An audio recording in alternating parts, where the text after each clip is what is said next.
गहरा समुद्र, हमेशा के लिए अंधेरे की दुनिया, बहुत ज्यादा दबाव और बहुत ठंडे तापमान की जगह।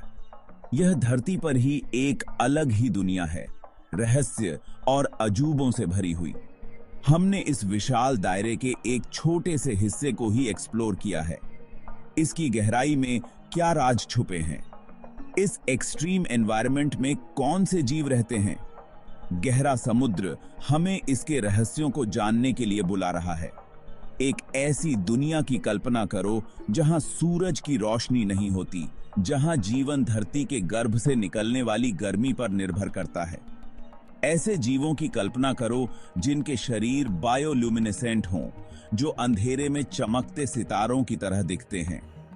गहरा समुद्र हमेशा हैरान करने वाली जगह है। हर समय नई प्रजातियों की खोज की जा रही है। हरासी बसानी की सीधी कार्य की हर एक पिछले से ज्यादा अजीब और आकर्षक।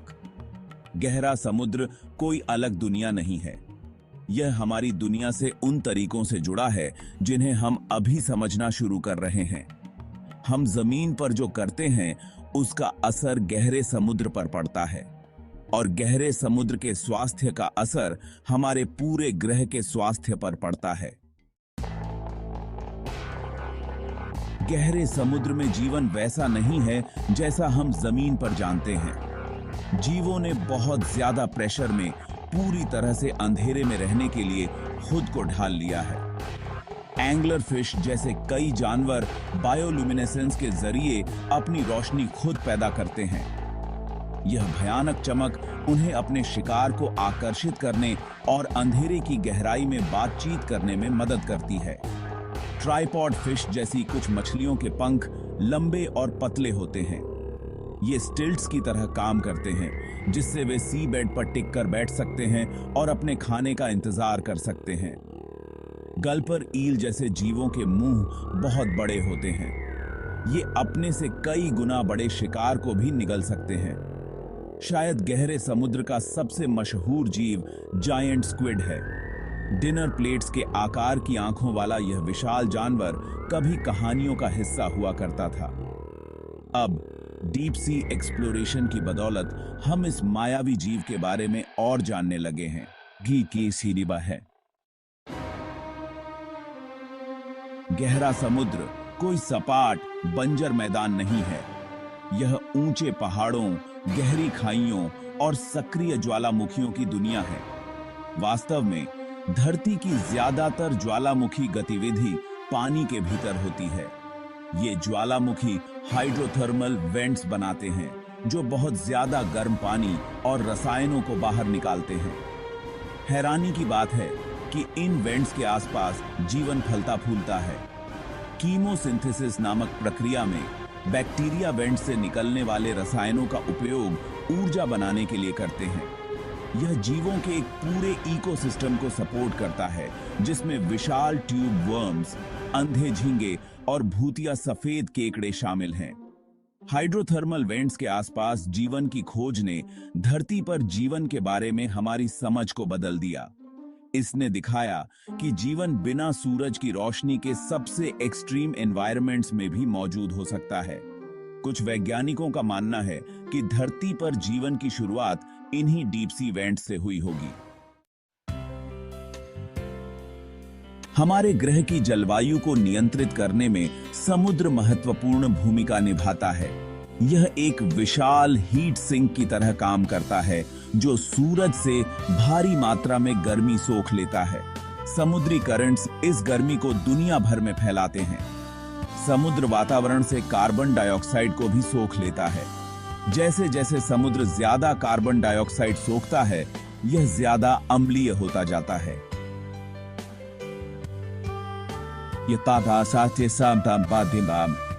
यह अम्लीकरण समुद्री जीवन के लिए एक गंभीर खतरा पैदा करता है। भाग 5, समुद्र का खजाना, भोजन और संसाधन। समुद्र दुनिया भर में अरबों लोगों के लिए भोजन और संसाधनों का एक महत्वपूर्ण स्रोत है। मछली और अन्य समुद्री भोजन प्रोटीन का एक प्रमुख स्रोत हैं, खासकर विकासशील देशों में। समुद्र हमें खनिज, तेल और प्राकृतिक गैस भी प्रदान करता है। हालांकि हम समुद्र से बहुत ज्यादा ले रहे हैं। जरूरत से ज्यादा मछली पकड़ने से मछलियों का भंडार कम हो रहा है, जबकि विनाशकारी मछली पकड़ने के तरीके समुद्री आवासों को नुकसान पहुंचा रहे हैं। तेल रिसाव और जमीन से होने वाला प्रदूषण भी समुद्र को प्रदूषित कर रहा है, समुद्री जीवन को नुकसान पहुंचा रहा है और मानव स्वास्थ्य के लिए खतरा पैदा कर रहा है। हमें अपने समुद्री संसाधनों का अधिक सस्टेनेबली तरीके से प्रबंधन करने की जरूरत है, ताकि वे आने वाली पीढ़ियों के लिए भोजन उपलब्ध कराते रहें। इसका मतलब है कि सस्टेनेबल लेवल पर मछली पकड़ना, प्रदूषण कम करना और समुद्री आवासों की रक्षा करना। भाग 6। प्लास्टिक का कहर, एक बढ़ता हुआ खतरा। प्लास्टिक प्रदूषण आज हमारे महासागरों के सामने सबसे गंभीर खतरों में से एक है। हर साल लाखों टन प्लास्टिक कचरा समुद्र में पहुंच जाता है। यह प्लास्टिक का मलबा समुद्री जानवरों को फंसाता है। मछली और समुद्री पक्षी इसे खा लेते हैं और यह माइक्रोप्लास्टिक्स में टूट जाता है, जो खाद्य श्रृंखला को दूषित करता है। प्लास्टिक प्रदूषण एक वैश्विक समस्या है, जिसके लिए एक वैश्विक समाधान की आवश्यकता है। हमें सिंगल यूज प्लास्टिक्स पर अपनी निर्भरता कम करने, कचरा प्रबंधन में सुधार करने और मौजूदा प्लास्टिक प्रदूषण को साफ करने के लिए नए तरीके विकसित करने की आवश्यकता है। भाग 7। जलवायु परिवर्तन, गर्म पानी, बढ़ते ज्वार। जलवायु परिवर्तन का हमारे महासागरों पर पहले से ही गहरा प्रभाव पड़ रहा है। जैसे जैसे ग्रह गर्म हो रहा है, समुद्र ज्यादातर अतिरिक्त गर्मी सोख रहा है। इससे समुद्र का स्तर बढ़ रहा है, समुद्र का अम्लीकरण हो रहा है और समुद्री धाराओं में बदलाव आ रहे हैं। गर्म पानी प्रवाल विरंजन का कारण बन रहा है और समुद्री जीवन को नुकसान पहुंचा रहा है।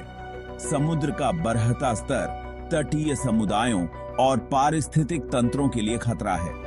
समुद्री धाराओं में बदलाव समुद्री भोजन जाल और मौसम के पैटर्न को बाधित कर रहे हैं।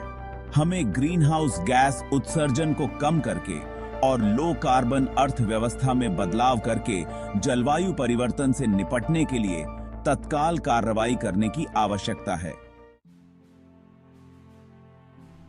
भाग 8। कार्रवाई के लिए आह्वान, अपने नीले ग्रह की रक्षा करना। मानवीय गतिविधियों से समुद्र अभूतपूर्व खतरों का सामना कर रहा है, लेकिन अभी कार्रवाई करने का समय है। हम सभी अपने नीले ग्रह की रक्षा करने में अपनी भूमिका निभा सकते हैं। हम अपनी खपत कम करके, सस्टेनेबल सी फूड का चयन करके और अपने प्लास्टिक के उपयोग को कम करके अपने दैनिक जीवन में सस्टेनेबल चॉइसेस कर सकते हैं। हम समुद्र की रक्षा के लिए काम करने वाले संगठनों का समर्थन कर सकते हैं और हम अपने नेताओं से कार्रवाई की मांग करने के लिए अपनी आवाज उठा सकते हैं। भाग 9। सस्टेनेबल प्रैक्टिसेस, बदलाव लाना। ज्यादा सस्टेनेबली तरीके से जीने और समुद्र पर अपने प्रभाव को कम करने के लिए हम बहुत सी चीजें कर सकते हैं। हम रीयूजेबल बैग्स और पानी की बोतलें चुन सकते हैं, सिंगल यूज प्लास्टिक से बच सकते हैं और जब भी संभव हो रिसाइकल कर सकते हैं। हम सस्टेनेबल सी फूड चॉइसेस का भी समर्थन कर सकते हैं। मरीन स्टीवर्डशिप काउंसिल या MSC लेबल जैसे प्रमाण पत्र देखें, जो दर्शाता है कि समुद्री भोजन को सस्टेनेबली तरीके से पकड़ा गया था। हम कम गाड़ी चलाकर, ऊर्जा की बचत करके और रिन्यूएबल एनर्जी सोर्सेज का समर्थन करके अपने कार्बन फुटप्रिंट को भी कम कर सकते हैं। भाग 10। निष्कर्ष। समुद्र के लिए एक भविष्य, हमारे लिए एक भविष्य। समुद्र हमारा लाइफ सपोर्ट सिस्टम है।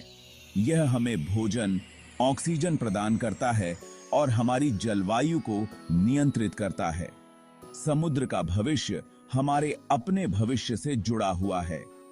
समुद्र की रक्षा करके हम अपनी रक्षा कर रहे हैं। हमारे महासागरों के सामने चुनौतियां बहुत बड़ी हैं, लेकिन वे अजेय नहीं हैं।